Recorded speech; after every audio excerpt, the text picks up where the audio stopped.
Hello, I am Raghav, and this session is a continuation from the last session where we created a SOAP XML request and we actually ran a SOAP XML request using REST Assured. So we created a class and we created the function and did add test ng annotation. Then we added all our base URI and the given when and post methods, and then we finally ran the API. So let me very quickly show you. I will open my Eclipse and this is the project, and in the last session we created this class, that is SOAP XML request, and here we had created this function.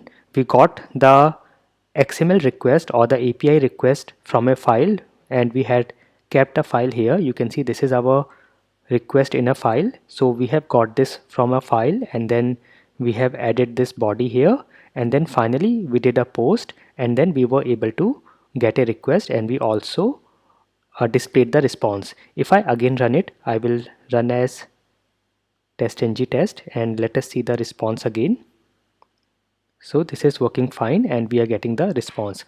Now let's just say I want to validate this response or some data or value in the response. I want to validate that I am getting 5 here as add result. In that case, I can provide a XPath and then can do the validations. If I just copy this XML response and go to some XPath tester, so I can go to freeformatter.com, and this will show me some XPath tester, and here it is. I can also go to XML toolbox which can generate our XPath for me. So here I am going to freeformatter.com and I will go to this XPath tester where I can create a XPath and then test it, and I will copy my XML here, and then I will say here is the add result tag. So I can say I can create a XPath. I can say / star colon add result. So star means they can be any tag here. I do not care, but I want to go to the add result tag, and then I will say test XPath, and this will show me the result. And let me just see, here I am getting, it is still working. So if I say test XPath,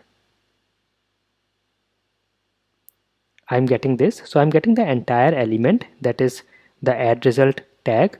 If I want to take out the text, I will say / text, and now if I again test the XPath, I should be getting the value 5. So yes, I am getting the value 5. So I can use this XPath. I can go to my class, and here I will say, I will remove the colon and I will say dot, and then I can say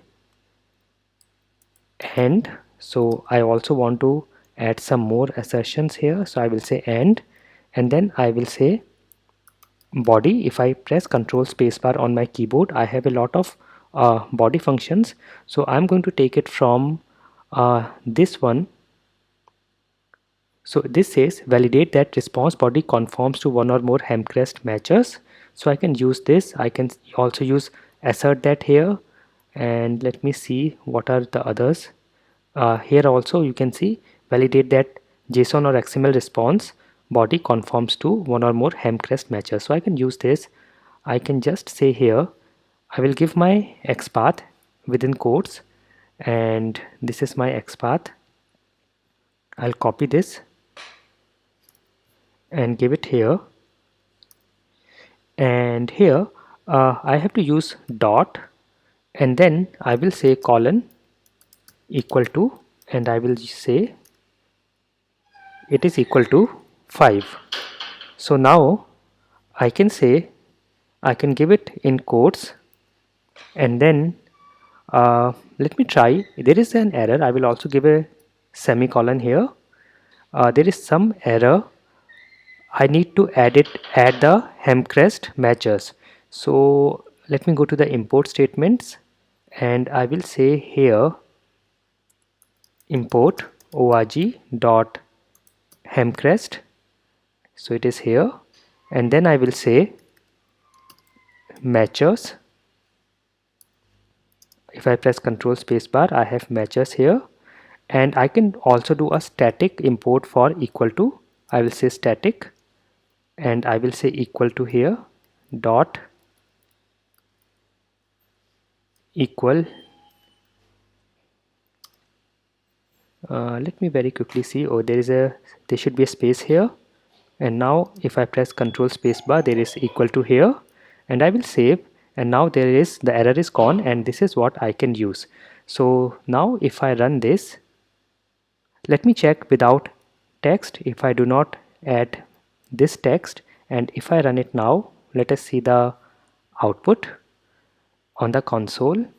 So there is an error here, there is a failure here. It says expected 5 and actual 5, but I believe it is expecting as string, so I will say dot text and then try again dot text and then run again and check the console, and yes, this time it is working fine, and we are also able to do the validation of our XML response. So I hope this was useful for you. Please do hands-on along with this video and let me know if you have any issues, and I will meet you in the next episode.